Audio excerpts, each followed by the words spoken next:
আবার একটি চাকরির বিজ্ঞপ্তি নিয়ে ভিডিওতে আমি চলে এসেছি। ওড়িশা সাবঅর্ডিনেট স্টাফ সিলেকশন কমিশনের পক্ষ থেকে একটি বিজ্ঞপ্তি জারি হয়েছে, যেখানে প্রচুর শূন্যপদে চাকরির বিজ্ঞপ্তি বেরিয়ে গেছে।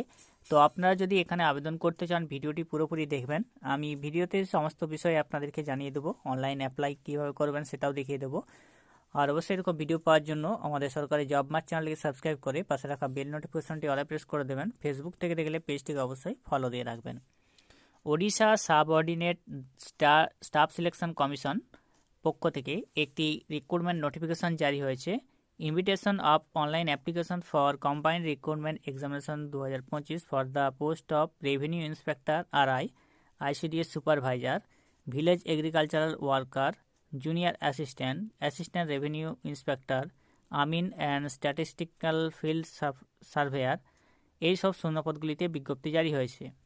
তো এখানে আপনারা যে অনলাইন রেজিস্ট্রেশন শুরু হচ্ছে 7/1/2026, অর্থাৎ 7ই জানুয়ারি 2026 শুরু হচ্ছে আবেদন, চলবে 31/1/2026, 31শে জানুয়ারি 2026 এর মধ্যে আপনারা আবেদন করতে পারবেন। যে সমস্ত শূন্যপদগুলি রয়েছে, শূন্যপদগুলি আমি বিস্তারিত বলে দিচ্ছি। 1 নম্বর হচ্ছে revenue inspector RI. Revenue inspector এর জন্য আপনাদের পে স্কেলে 35,400 থেকে 1,12,400 টাকা বেতন পেয়ে যাবেন। 165টি শূন্যপদ রয়েছে। আইসিডিএস সুপারভাইজার 2 নম্বর, 35,400 থেকে 1,12,400 টাকা বেতন পেয়ে যাবেন। 286টি শূন্যপদ রয়েছে।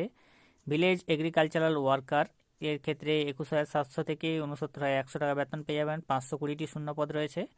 জুনিয়র অ্যাসিস্ট্যান্ট 19,900 থেকে 63,200 টাকা বেতন পেয়ে যাবেন। 1237টি শূন্যপদ রয়েছে। অ্যাসিস্ট্যান্ট রেভিনিউ ইন্সপেক্টরের জন্য 19,900 থেকে 63,200 টাকা বেতন রয়েছে। 422টি শূন্যপদ রয়েছে। আমিনের জন্য 18,000 থেকে 56,900 টাকা বেতন পেয়ে যাবেন। 378টি শূন্যপদ রয়েছে। স্ট্যাটিস্টিক্যাল ফিল্ড সার্ভেয়ারের জন্য 18,000 থেকে 56,900 টাকা বেতন পেয়ে যাবেন। 242টি শূন্যপদ রয়েছে। এই যে শূন্যপদগুলি, তার পোস্টগুলি বললাম আমি। এরপরে তার যোগ্যতা, বয়স আমি বলে দিচ্ছি। 1 নম্বর যে পোস্ট রেভিনিউ ইন্সপেক্টর।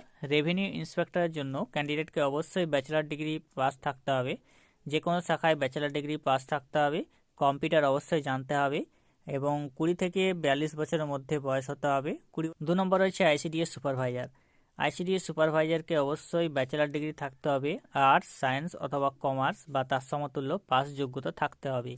অবশ্যই এখানে 21 থেকে 42 বছরের মধ্যে বয়স হতে হবে। রয়েছে ভিলেজ এগ্রিকালচারাল ওয়ার্কার।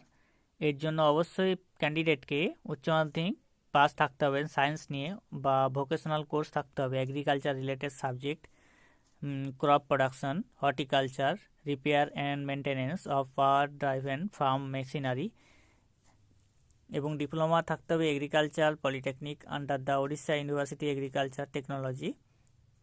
এখানে অবশ্যই বয়স হতে হবে 21 থেকে 42 বছরের মধ্যে। রয়েছে জুনিয়র অ্যাসিস্ট্যান্ট। জুনিয়র অ্যাসিস্ট্যান্টের জন্য আপনাদের অবশ্যই +3 in arts, science, commerce pass থাকতে হবে অবশ্যই এক্সামিনেশনে। কম্পিউটার স্কিল অবশ্যই থাকতে হবে এখানে।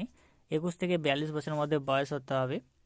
Assistant revenue inspector. Assistant revenue ইন্সপেক্টরের জন্য হায়ার সেকেন্ডারি পাস থাকতে হবে বাইরে কাউন্সিল হায়ার সেকেন্ডারি এডুকেশন, এবং বয়স হতে হবে 20 থেকে 42 বছরের মধ্যে। পরে রয়েছে আমিন। আমিনের জন্য ইঞ্জিনিয়ারিং থাকতে হবে যে কোনো ইনস্টিটিউশন থেকে, টেকনিক্যাল এডুকেশন এবং ভোকেশনাল ট্রেনিং থেকে নলেজ থাকতে হবে কম্পিউটারের।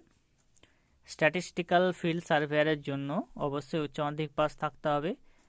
Higher secondary education CHSE Odisha অথবা সেন্ট্রাল বোর্ড থেকে অফ সেকেন্ডারি এডুকেশন বা council of Indian school certificate examination. 21 থেকে 42 বছরের মধ্যে বয়স হতে হবে। আবেদন করার জন্য যে এক্সামিনেশন ফি এখানে দিতে হবে আপনাদেরকে, সমস্ত ক্যান্ডিডেটের জন্য 500 টাকা আবেদন ফি। সমস্ত ক্যান্ডিডেটদের জন্য 500 টাকা আবেদন ফি লাগবে। যারা SC ST PWD রয়েছেন তাদের অবশ্যই কোনো আবেদন ফি এখানে দিতে হবে না। আপনাদের যে লিখিত পরীক্ষাগুলো হবে ফেজ 1-এ, লিখিত পরীক্ষা হবে এখানে সাবজেক্ট থাকবে ম্যাথামেটিক্স 20টি কোশ্চেন 20 নম্বর, জেনারেল স্টাডিজ 20টি কোশ্চেন 20 নম্বর, ইংলিশ 20টি কোশ্চেন 20 নম্বর, ওডিয়া 15টি কোশ্চেন 15 নম্বর, কম্পিউটার 15টি কোশ্চেন 15 নম্বর, লজিক্যাল রিজনিং 10টি কোশ্চেন 10 নম্বর, 100টি কোশ্চেন 100 নম্বর। 1.5 ঘন্টা সময় থাকবে, 1 ঘন্টা 30 মিনিট। এখানে ওড়িশা সাবঅর্ডিনেটের পক্ষ থেকে আবার একটি নিয়োগের বিজ্ঞপ্তি জারি হয়েছে, যেখানে শূন্যপদগুলি রয়েছে ফরেস্টারের জন্য 25,500 থেকে 81,100 টাকা বেতন পেয়ে যাবেন, 47টি শূন্যপদ রয়েছে। ফরেস্ট গার্ডের ক্ষেত্রে 19,900 থেকে 63,200 টাকা বেতন পেয়ে যাবেন, 896টি শূন্যপদ রয়েছে। এক্সাইজ কনস্টেবলের ক্ষেত্রে 19,900 থেকে 63,200 টাকা বেতন পেয়ে যাবেন, 575টি শূন্যপদ রয়েছে। স্টারের ক্ষেত্রে অবশ্যই উচ্চ মাধ্যমিক পাস থাকতে হবে সায়েন্স নিয়ে, রেকগনাইজড ইউনিভার্সিটি বা ইনস্টিটিউশন থেকে। কম্পিউটার স্কিল অবশ্যই জানতে হবে। বয়স হতে হবে 18 থেকে 32 বছরের মধ্যে বয়স হতে হবে। ফরেস্ট গার্ডের ক্ষেত্রে হাই স্কুল সার্টিফিকেট থাকতে হবে, অবশ্যই উচ্চ মাধ্যমিক 10+। বয়স হতে হবে 18 থেকে 32 বছরের মধ্যে। এক্সাইজ কনস্টেবলের ক্ষেত্রে +2 এক্সামিনেশন বা তার সমতুল্য পাস থাকতে হবে। কাউন্সিল অফ হায়ার এডুকেশন, বয়স হতে হবে 21 থেকে 32 বছরের মধ্যে। আপনারা যদি আবেদন করতে চান তো অনলাইনে কিভাবে আবেদন করবেন সেই প্রসেসেও দেখিয়ে দেবো। 2টি শূন্যপদ বেরিয়ে গেছে। তো এখানে হাইট যেটা লাগবে ছেলেদের ক্ষেত্রে 168 এবং যারা এসটি রয়েছেন তাদের 158, এবং চেস্ট হচ্ছে 81 ফুলিয়ে 5 সেমি। ওমেনের ক্ষেত্রে 153 হাইট লাগবে সেমি। এক্সাইজ কনস্টেবলের ক্ষেত্রে ছেলেদের ক্ষেত্রে 168, যারা এসসি এসটি রয়েছেন 163, ওয়েট 55 কেজি। মহিলাদের ক্ষেত্রে 158। ওয়ার্কিং টেস্ট থাকবে আপনাদের 25 কিমি 4 ঘন্টায় আপনাদেরকে। এটা মহিলাদের ক্ষেত্রে 16 কিমি 4 ঘন্টায়। রানিং থাকবে আপনাদের 1.6 কিলোমিটার 7 মিনিটে। লং জাম্প থাকবে 3.66 মিটার 3টি অ্যাটেমে। মহিলাদের ক্ষেত্রে রানিং থাকবে 1.6 কিলোমিটার 9 মিনিটে। লং জাম্প থাকবে 2.75 মিটার 3 অ্যাটেমে। অনলাইনে আবেদন করতে চান তারা যে কোনো ব্রাউজারে এসে লিখবেন OSSC, লিখে সার্চ করার পর প্রথম লিঙ্কে আপনারা ক্লিক করবেন। Odisha staff selection commission official ওয়েবসাইটে প্রবেশ করবেন। অ্যাপ্লাই অনলাইন বাটন রয়েছে, সেখানে আপনারা ক্লিক করবেন। আপনাদের যে পোস্টগুলি বললাম সেই পোস্টগুলি এখানে দেখতে পাবেন। পোস্টগুলির মধ্যে আপনাদেরকে আবেদন করতে হবে।